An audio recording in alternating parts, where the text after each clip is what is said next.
meu nome artístico é Glauco Matoso e o meu nome civil é Pedro José. Eu sou um paulistano, carioca temporário e depois retornei a São Paulo. Essas idas e vindas fazem parte da vida do escritor e do artista. Você tem que se deslocar e sair da casa dos pais para desmamar. Agora, eu passei a infância na zona leste de São Paulo, que era muito mais periferia do que é hoje. Era mais barra pesada, embora a pivetada lá, a molecada, não andasse armada com arma de fogo, mas havia muita arma branca, né? E eram gangues também, né? Como hoje, só que umas gangues que pegavam mais leve, né? Eu digo isso porque desde cedo eu passei por algumas experiências de bullying e de abuso sexual. Eu já era deficiente visual, eu nasci com uma forma de glaucoma congênito, hereditário, mas que não cegava imediatamente, ele iria cegando aos poucos, como foi o caso do Ray Charles, né? A diferença é que o Ray Charles ficou cego ainda na infância e eu consegui segurar a visão de um olho só até os 40 anos. O outro eu perdi aos 20. Esse que já está murcho foi primeiro, foi aos 20. E esse aqui, ele sobreviveu mais tempo antes de cegar.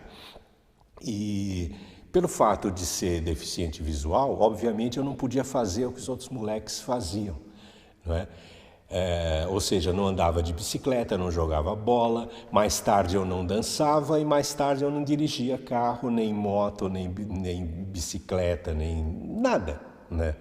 Ou seja, eu era diferente, eu era um excluído, né? Eu já tive a noção da diferença desde muito cedo, mas essa diferença ainda não se traduzia em sexualidade, ela se traduzia numa visão de mundo, numa colocação no mundo, né?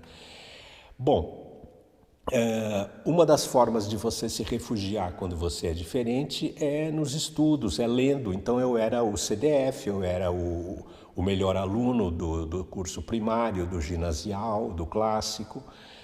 E, obviamente, no clássico eu segui humanas em vez de seguir exatas, e naquela época o clássico era de humanas e o científico de exatas, né? E o caminho natural seria ou direito ou letras. E, enfim, acabei fazendo biblioteconomia na faculdade. Mas voltando à infância, o meu pai era um operário de indústria gráfica, né, com pouca instrução, e trabalhou na gráfica Urupês, que era da editora Brasiliense. Essa editora era uma editora de esquerda e o meu pai trazia para casa todos os livros que a editora imprimia na gráfica. Então a gente formou uma biblioteca em casa que só eu usava, porque os meus pais não ligavam muito para livros, né? Então eu afundei nesses livros, como afundei nos gibis, né?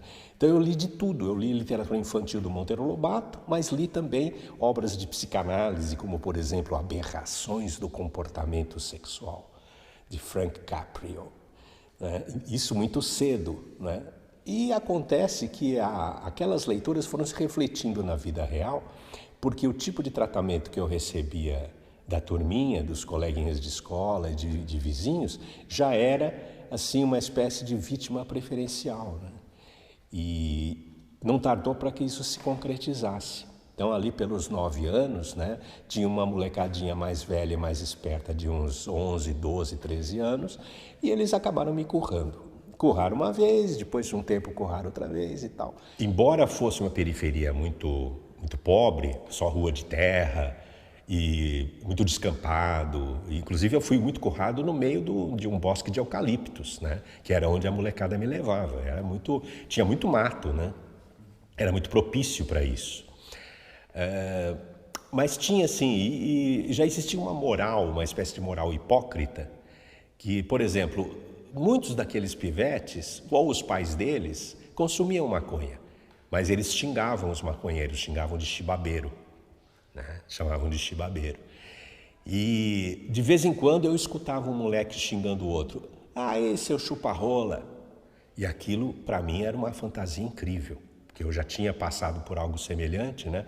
Então eu ficava imaginando que não era uma coisa tão incomum o que tinha acontecido comigo, que era muito plausível que um moleque fosse abusado por outro dessa forma.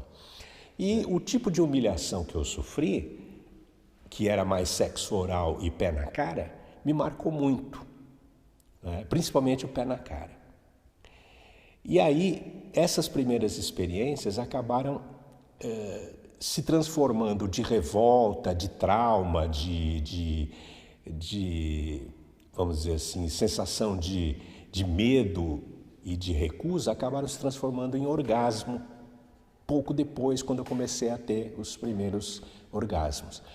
E aí as fantasias giravam em torno desse sadomasoquismo, digamos, podólatra, porque o fetichismo se concentrou nos pés, né? E em pés de moleques, em pés sujos, em pés fedidos, porque eram pés masculinos e eram os pés masculinos que eu conhecia. Acontece que a minha sexualidade não estava definida ainda. Eu não sabia se iria ser hétero. Isso foi por volta do começo dos anos 60, né? E aí nós já estávamos quase no golpe de 64. A partir daí, o meu pai teve que esconder os livros, porque eram livros de esquerda, né? O regime militar era muito repressivo, né? Então não se falava de política, mas eu tinha a percepção da repressão, né? E a repressão dos costumes costuma atingir em cheio a sexualidade. Pois bem, depois que eu fiz clássico e fui fazer biblioteconomia, o meu interesse como bibliotecário era frequentar o inferno das bibliotecas, que eu tinha acesso como estagiário do curso. Eu podia ir no inferno da Mário de Andrade e de outras bibliotecas. E o inferno é onde se depositam os livros que estão proibidos de circular, proibidos pela censura interna do estabelecimento, ou o que seja. E naquela época a censura do regime militar era muito forte, não era apenas contra livros de esquerda, livros marxistas, era também contra livros que transgredissem a moral e os bons costumes, ou seja, a sexualidade. Por exemplo, toda a obra da Cassandra Rios estava censurada, né? E, obviamente, Marquês de Sade, Mazzocchi, toda essa literatura que eu iria cultivar mais tarde, estava tudo censurado, né? Aí eu comecei a ter a percepção do que era a diversidade, a diferença. Eu já era diferente em tudo. Eu teria que ser diferente também na questão sexual. Na escola simplesmente não se tocava no assunto, não havia nenhuma aula que, vamos dizer, preparasse as pessoas para enfrentar preconceito, essas coisas não existiam, né? Você tinha que se enrustir, tinha que ficar na sua, né? Que foi o que eu fiz. Agora, eu nunca me considerei assim psicologicamente inferiorizado. Eu tinha uma grande autoconfiança, só que eu sabia que eu não podia me manifestar, nem para minha família, né? Então eu simplesmente falava, eu não vou casar, não quero casar, não quero ter filho. E não explicava os motivos, né? E a certa altura, para não ter que explicar mais motivos, eu simplesmente saí de casa e fui morar no Rio de Janeiro, que era uma forma mais prática.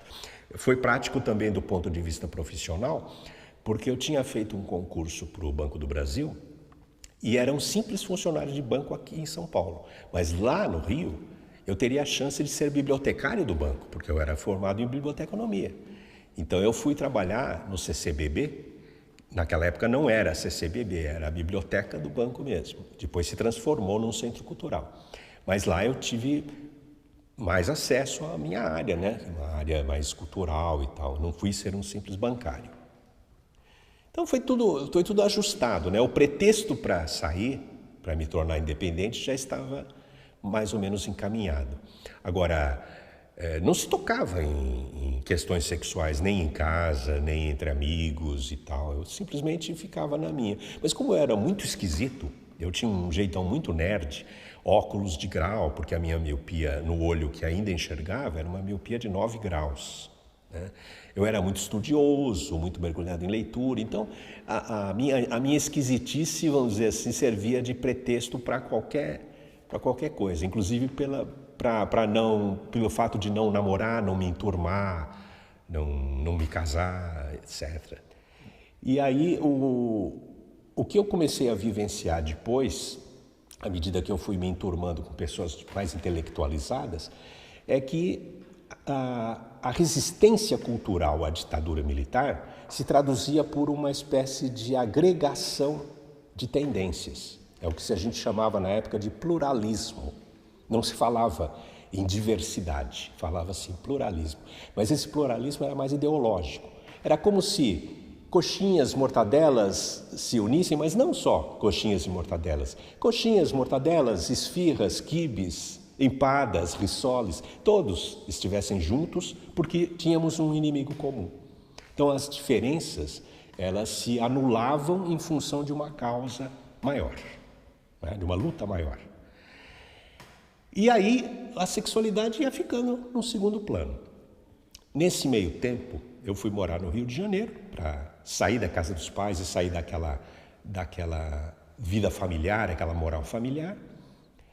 E aí eu me enturmei com um pessoal muito avançado, pós-tropicalista, que morava em Santa Teresa, um bairro no Rio, um bairro muito boêmio, que naquela época era pacato, não tinha guerra de facções armadas, nada. E era um pessoal muito hippie, né? Nós estávamos vivendo uma espécie de cultura hippie retardatária, né, dos anos 70, e havia muito clima para, vamos dizer assim, liberdade sexual. Foi onde eu comecei a me soltar. Me soltei com mulheres e com homens.